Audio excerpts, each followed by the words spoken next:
সেটা ভাবি নাই, 1 বছর আগেও ভাবতে পারি নাই। 17 বছরে ছিলাম ওই সময় অনেকগুলো মৃত্যুদণ্ড, অনেকগুলো দণ্ড নিয়ে।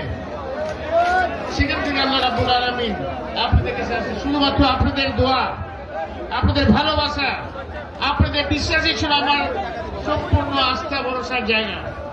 যে কারণে আজকে আমি বিশ্বাস করি আপনাদের দোয়ার কারণে, আপনাদের বিশ্বাসের কারণে আজকে আপনাদের সামনে আসছি। সেই জন্য আপনাদের কাছে আন্তরিকভাবে ধন্যবাদ জানাচ্ছি, কৃতজ্ঞতা প্রকাশ করছি। সেই সাথে আমাদের প্রিয় নেত্রী বেগম খালেদা জিয়া, দেশনেত্রী, ওনার কাছে কৃতজ্ঞতা প্রকাশ করছি।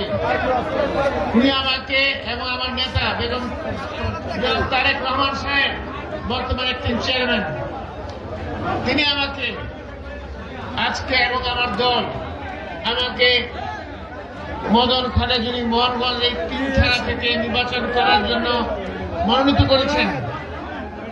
সেই জন্য আমার দলের কাছে, আমার নেতার কাছে, নেত্রীর কাছে আমার কৃতজ্ঞতা প্রকাশ করছি।